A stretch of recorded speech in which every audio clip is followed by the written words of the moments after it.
तो नेक्स्ट बच्चों देखते हैं हम किरेल कार्बन। सबसे पहली बात, किरेल कार्बन क्या है? किरेल कार्बन वो है जिसमें चारों समूह अलग अलग जुड़े हुए हैं और ऐसे परमाणु को कहते हैं किरेल, और जिसमें एक किरेल होता है, वन कायरल एटम होता है, उसमें ना तो पीओएस होता है और ना सीओएस होता है, और ऐसा अणु क्या होता है? प्रकाश सक्रिय होता है। ठीक है, इसको क्या बोलते हैं? किरेल अणु भी कहते हैं।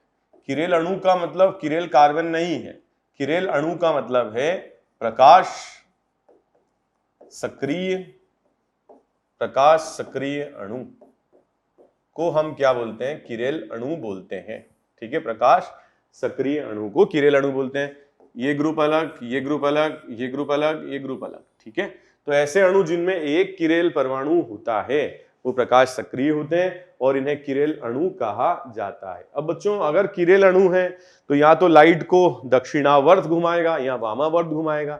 हमें ये तो नहीं पता कि कैसे घुमाएगा, वो हम एक्सपेरिमेंट करा के ही पता लगा सकते हैं। लेकिन अगर हमें ये पता लगाना हो, ठीक है, कि इनका घूर्णन किस दिशा में है, तो उसके लिए एक विन्यास कायरल कार्बन को या कायरल परमाणुओं को दिया जाता है, उसे बोलते हैं आरएस विन्यास। क्या बोलते हैं? आरएस विन्यास। आर का बच्चों मतलब होता है रेक्टस और एस का मतलब होता है सिनिस्टर। सिनिस्टर, ठीक है, आर का मतलब होता है रेक्टस और एस का मतलब होता है सिनिस्टर। ठीक है, तो हम सीआईपी नियम के आधार पर, सीआईपी नियम के आधार पर जो मैंने बताया था आपको, पहले परमाणु का क्या देखना, परमाणु संख्या देखनी है, वो बराबर हो जाए तो जो परमाणु उसका द्रव्यमान देखना है।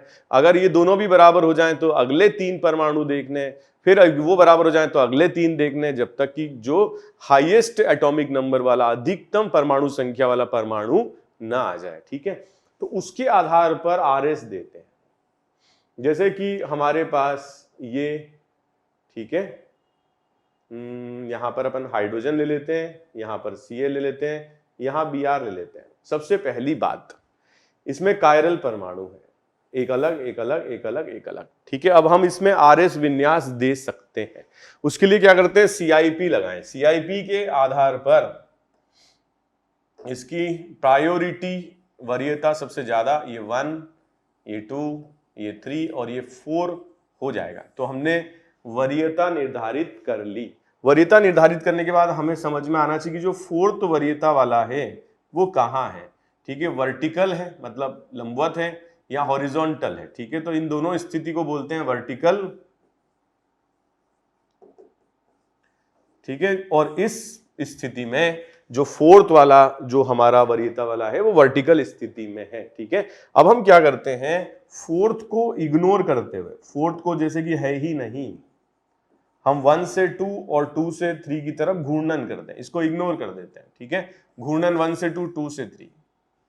तो ये जो घूर्णन आता है, अगर ये क्लॉकवाइज आता है, ठीक है, तो इसको क्या बोलते हैं? आर बोलते हैं। और अगर ये एंटी क्लॉकवाइज आता है, घड़ी से उल्टा, तो इसको क्या बोलते हैं? एस बोलते हैं। जैसे कि हमारा जो घूर्णन है वो एंटी क्लॉकवाइज आ रहा है, तो इस कार्बन का विन्यास एस हो जाएगा।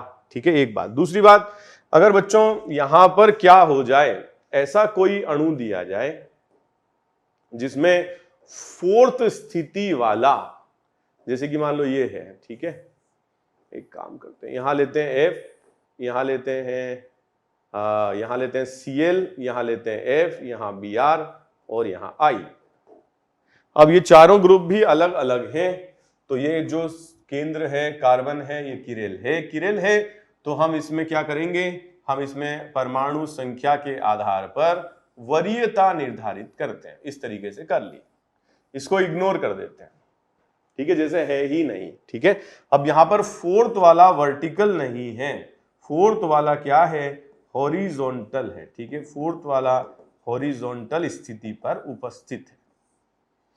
ठीक है, तो अब हम क्या करेंगे? जब हम 4th को इग्नोर करके घूर्णन कराते हैं 1 से 2 और 2 से 3 की तरफ, तो जब क्लॉकवाइज आता है तो उसको बोलते हैं एस, एंटी क्लॉक को आर बोलते हैं। जैसे कि यहां हम घूर्णन करा रहे हैं तो फिर से एंटी क्लॉक आ रहा है, 1 से 2 जाना है चाहे बीच में 4 आ जाए, ठीक है।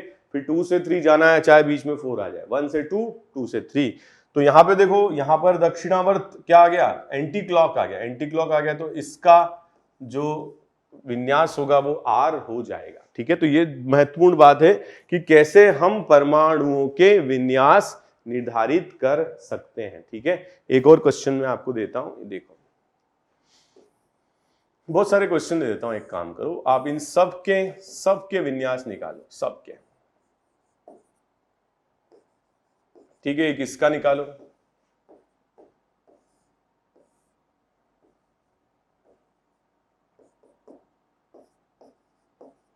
ठीक है, इसका विन्यास निकालो,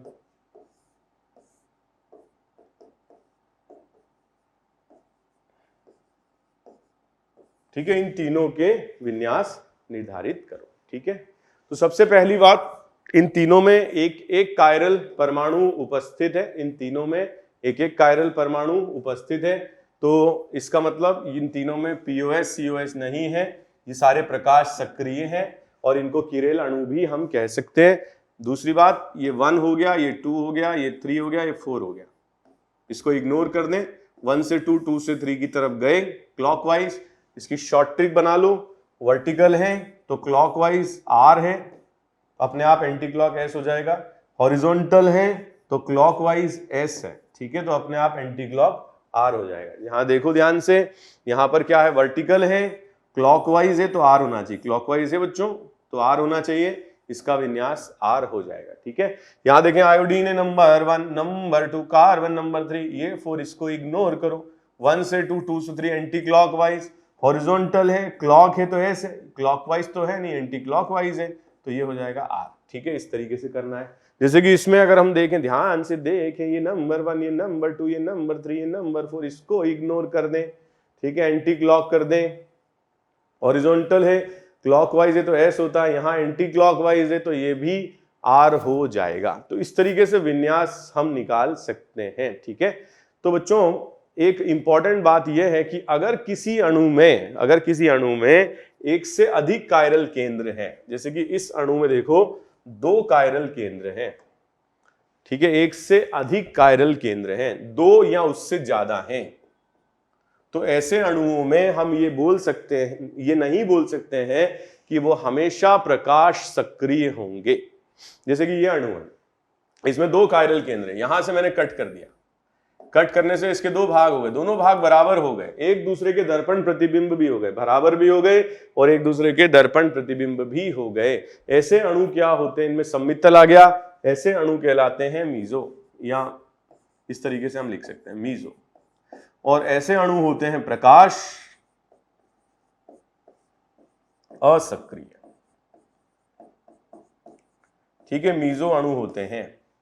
जो आधा भाग है अणु का, उस दूसरा आधा भाग उसके घूर्णन को क्या कर देता है, कैंसिल कर देता है। अगर ये प्रकाश को घूर्णित करेगा तो ये उसके घूर्णन को निष्क्रिय कर देता है, ठीक है, इसीलिए ये क्या कहलाते हैं, मीजो यौगिक कहलाते हैं। मीजो यौगिक में क्या क्या होना चाहिए, मीजो यौगिक में होना चाहिए 1, 2 या अधिक कायरल एटम होने चाहिए, 2 या अधिक कायरल एटम होने चाहिए। और क्या होना चाहिए मीजो यौगिक में, मीजो यौगिक में होना चाहिए या तो पीओएस और या फिर सीओएस, या तो पीओएस या सीओएस। अगर ये दोनों सही बात है तो अणु होगा मीजो और प्रकाश असक्रिय होगा। जैसे इसकी बात करें हम, अब ये जो है थ्रियो है, ये क्या है, थ्रियो है। अब थ्रियो के लिए हमने यहां पर न्यूमैन प्रोजेक्शन बनाया और आप देखोगे बहुत सारे बच्चे सोच रहे होंगे कि इसमें सीओएस आ जाएगा। मैंने आपको बनाना सिखाया था, इसको हम ऐसे बना सकते हैं ग्रसित, और ग्रसित में कभी भी सीओएस नहीं आ सकता है, कभी भी सीओएस ग्रसित में नहीं आ सकता है।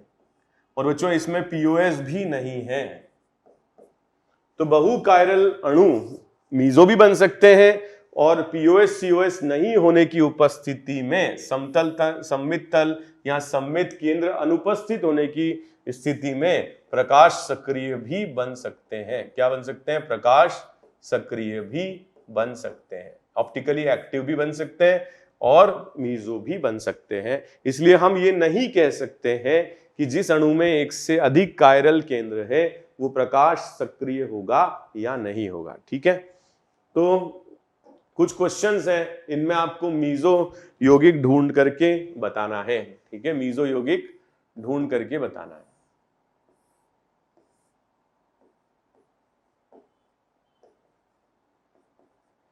ठीक है, तो आपको बताना है कि ये अणु मीजो है या नहीं है। ठीक है, दूसरा क्वेश्चन,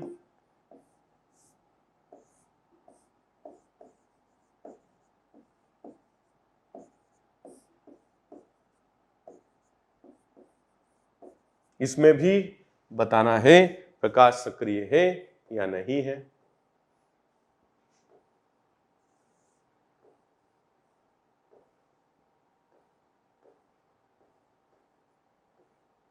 ठीक है, इसमें भी बताना है।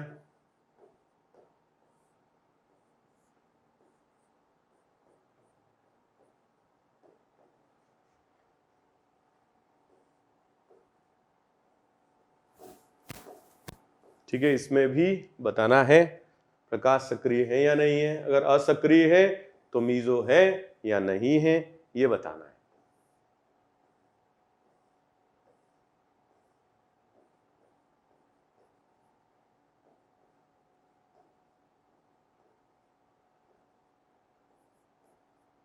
ठीक है, इनमें भी करो।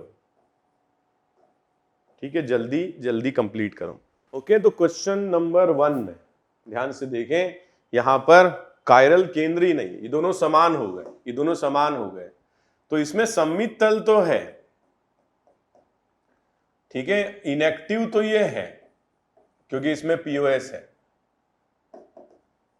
पीओएस है, लेकिन ये मीजो नहीं है। ठीक है, क्योंकि मीजो के लिए 2 या उससे अधिक कायरल परमाणु होने चाहिए, मीजो नहीं है। ठीक है, क्वेश्चन नंबर 2 देखो, इसके अंदर भी पीओएस है, कायरल केंद्र 2 हैं। ठीक है, तो ये मीजो है,